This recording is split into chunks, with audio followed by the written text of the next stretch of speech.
Alright, so today I want to show you kind of the transition that I'm going through here in my Ball Python breeding season. It's actually the middle of March, and in the middle of March I pretty much stop pairing my males and my females, and I start getting ready for eggs. I actually made a list of 8 different action items, I guess you could call them, that I do here in the reptile room, kind of going through this transition from pairing up my snakes, moving into expecting eggs and hatchlings. So what I want to do is I kind of just want to give you a tour of the reptile room and kind of show you what I got going on, starting with separating my males and my females. As a matter of fact, this is the last day that I have my males and my females paired. As a matter of fact, tonight I'm actually going to separate my males for the very last time and go through a lot of these action items, try to get ready for the next part of the Ball Python breeding season. Alright, so the number one thing on my list, I'm going to separate my male and my female ball pythons. I actually started pairing up in the middle of October. October 15th is the day I start pairing my males and my females. And here in the middle of March, I've been pairing for about 5 months, cycling my males through the females.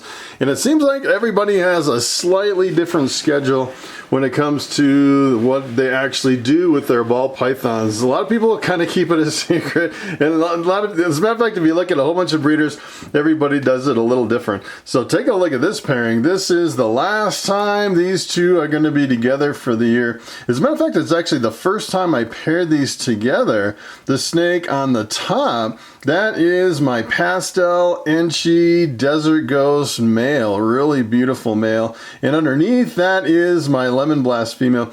And I always like to kind of take my recessives, so the Desert Ghost is a recessive. I like to keep jumping them around from snake to snake just to see if there's possible heads in my collection. So last year I bred this male to my pastel calico female. Come to find out, she was actually het for Desert Ghost, which was pretty amazing. I actually produced, it was either a pastel or a super pastel Desert Ghost last year, which was kind of crazy, pretty unexpected. And what I like to do is I like to make sure that they're not locked up before I separate them, and I like to move these tubs in really slow so I don't disturb them. I definitely do not want to break a lock if they have their tails twisted together and they're breeding. So what I'm going to do is I'm going to pull all my males. I put all my snakes in separate tubs, all in individual tubs. So most of my males, they live over here in these ARS 5040 tubs over here. And then most of my females are a lot bigger, so they're in mainly the 7030s with some of the really big females down in the ARS 8018s down on the bottom.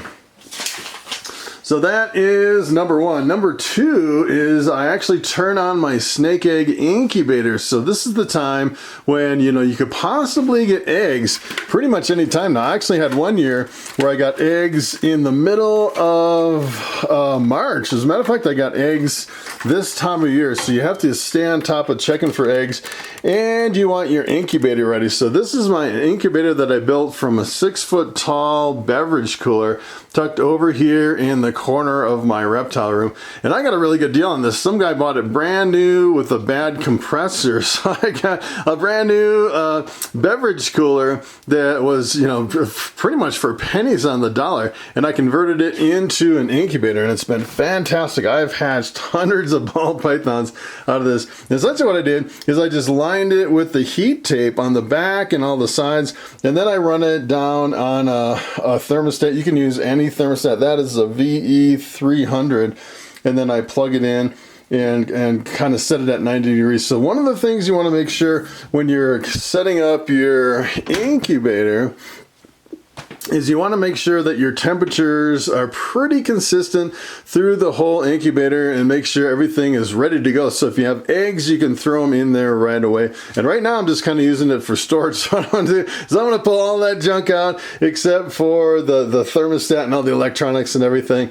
And then I want to kind of, you know, clean it out and get it all ready. And one of the things you really want to stay on top of is controlling the temperature in your incubator. So what you really want to do is once you set it up and and get it going, you want to take a little temperature probe. You can use one of those little portable temperature measuring things and just put it and put it up in the front for the first day and then move it to the back the second day, and then every day just move it to a different spot all through your incubator, so you kind of map the temperature through the whole incubator. And that way, if you have any cold spots or hot spots, you can kind of add some fans and kind of do some adjustments to the setup to kind of control the temperature of the whole thing. But you definitely want your incubator ready to go. You want to make sure everything's working right now. If anything doesn't work, you definitely want to replace it now and get it all ready for the egg laying season.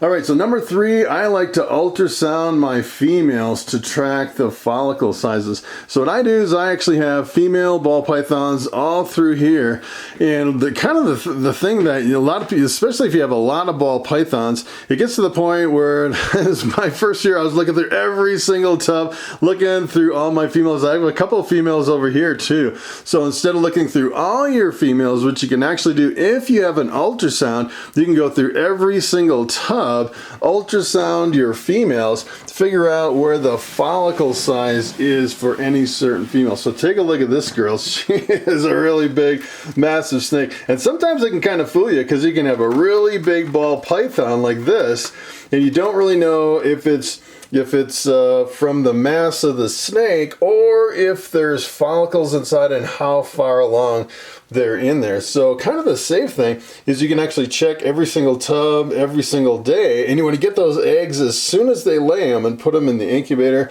Or what you can actually do, what I do, is I go through every single female in my collection and look at the follicle size.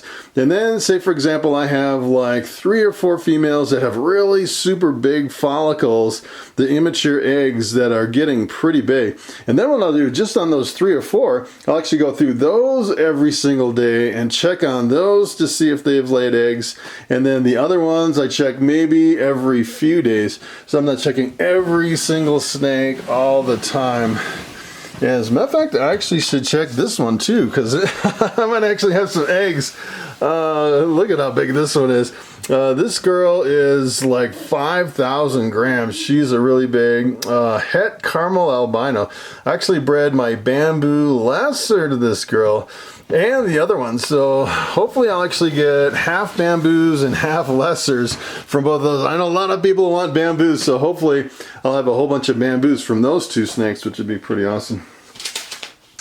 All right, so that was number 3, the ultrasound. Number 4, check females daily for eggs, the biggest follicles first. You definitely want to keep checking on those eggs, because I found if you have the eggs sitting in with the female for too long, a lot of times they can really dry out and get desiccated and really leathery, and a lot of times they can get kind of dirty in the tub with the female. They stay really super clean if you can put them up in egg boxes up in the incubator. All right, so number 5, you want to clean your incubation boxes and your hatchling rack. So this is the thing, I actually, on some of these, I cleaned them up, and some of them are still dirty. So I use these, kind of these shoe boxes. I think it's like a 6-quart shoe box that stacks. And you know, at the end of the year, you kind of get in a rush and you're just dumping them out and stacking them. And at this point, you want to go through and bleach them really well and make sure you really sanitize them and clean them as much as possible. It's kind of the same thing with the hatchling rack. You know, most of the hatchling racks, you know, I dump out and kind of wipe it out with a paper towel, but I don't really do a really deep, thorough clean. So at this time of the year, you can actually go through all your tubs and clean all your hatchling racks. And if you're doing something like I'm doing here with the feeding cards, I actually have these feeding cards that are on Velcro. And what these are is every time a ball python eats, I put a little check mark right here, and I just pull it out. I have a little piece of tape, pull it out a little bit, make an X, and push it back in. And then at a glance, I can see how many meals that hatchling has eaten. And if it's eaten at least, you know, 6 to 8 meals, then I know for sure it's good to go. So a lot of these cards, if you haven't replaced them, you need to go through, replace the cards, clean the tubs, clean all your hatchling boxes, just do a lot of the regular maintenance and get ready for the eggs and the hatchlings and all that. All right, so number 6, put together a spreadsheet for next year's breeding. So essentially what I do is, as a matter of fact, you can actually, I'll give you a quick tour of the other side of my reptile room. Over here, look at this, I got kind of this miscellaneous shelf with all this stuff over here. And I actually have my tarantula. Take a look at this is my giant white knee tarantula doing fantastic down here. And he eats dubia roaches. Look at all the dubia roaches. I actually have these dubia roaches for my frog, my spider, and my chickens love the dubia roaches. But this is where I keep my snake schedule, right on top of my dubia roaches, because I have to feed them water every single day. They go through a lot of water. So every time I actually come down here in the morning, I look at my snake schedule and feed the dubia roaches. But essentially what I have here is I have the whole schedule. So I actually have 23 females, and this is my whole rotation of all my males through all my females. So what you want to do at this point of the year, you want to list all your available females. I actually may have more females than 23 this upcoming year because I got some holdbacks that are ready to mature. And then what you want to do is you want to sit down and figure out, all right, should I, which snake should I pair with other snakes? And a lot of times it can take months and months and months trying to figure out which pairings that you're going to do between your males and your females. And if you actually do it now and keep thinking about it, you can actually change your mind a couple months down the road, and you don't kind of go through, making a quick decision and then having kind of a regret after pairing some snakes, thinking, oh, I should have paired something else instead of those snakes. So that is what I would do. All right, number 7, I would increase feeding for off-season females. So this is so if you actually have some grow outs, some holdbacks, this is definitely what you want to do. I have some over here. I don't know if my light's going to reach too far over here, but I actually have some, for example, I have some of these scaleless head, like I have a female lemon blast scaleless head over here that's getting really close to being the breeding size for next year. So now we're about 7 months away from the upcoming breeding season in October, where I could possibly start pairing some of these snakes. So what I want to do is I want to take some of these snakes that are a little bit too small right now that I'm holding back and growing up, and I want to see if I can increase the amount of food that I can get into some of these holdbacks and grow outs and see if I can get them ready for the next breeding season. So I have a lemon blast scaleless head. I actually have another one over here. I actually have what else do I have? I actually have a pastel scaleless head female. So those are my big 3 that I have to work on as far as trying to get them to eat a little bit more. Those are the ones I really want to focus on. And then I have some that are way too small. I actually have these. I don't know if these are going to be big enough. These are my triple heads, albino pied clown females. And boy, if I could get those up to breeding size in 7 months, I don't think there's any way though. They're pretty good size, but I don't think they're only 1 year old, so I don't think they're going to be ready at 2 years old to breed. So I'll probably hold off. I have 2 females and 1 male of those triple heads. So that's another thing you have to think about. And the other thing is to really increase, try to get all your males back on food. All the males have been pretty much fasting since I've been pairing them with the females. So you have to really stay on top of that and start really trying to feed all your holdbacks and your males. I'd say most of your females probably won't eat. I would keep offering food to the females, but most of them won't eat until after they lay eggs.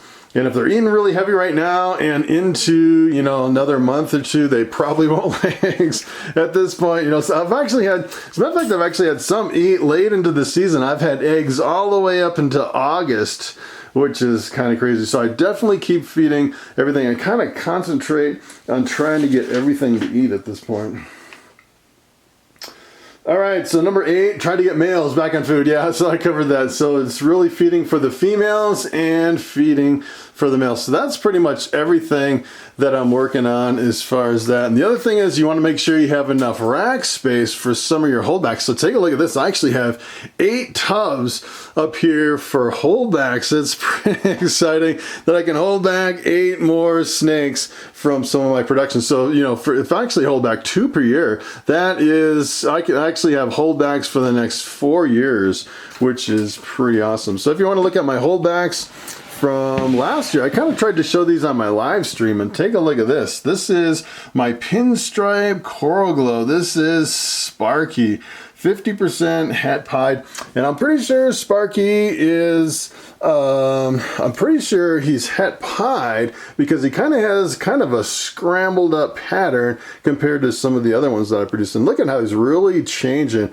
really getting big. This is actually a male, and it's a male maker because it actually came from male Coral Glow, which is kind of wild. I love how the pinstripe just really kind of blends it all together and kind of makes it almost like a patternless yellow ball python, which is kind of crazy. And then I have one more holdback over here from last year, doing really well. Take a look at this one.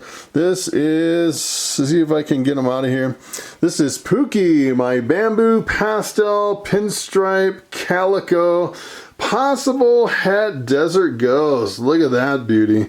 That is pretty much the most genes that I have in any bamboo combination here in my collection. That's definitely going to be a future breeder in the coming years. Probably too small to breed this next year, but you know, these males, I usually wait for about 2 years before I breed them. The females, about 3 years. So if you get too many holdbacks, a lot of times you'll fill your whole rack with all these holdbacks, and then you won't have anything and anything, and then all of a sudden you'll have everything all at once. And then if you actually have something like Visual Desert Ghosts or Visual Clowns or something like that, and you have a whole bunch of holdbacks, then you have to figure out, all right, what do I want to sell? And that's kind of what I ran into at the beginning. I filled everything with holdbacks.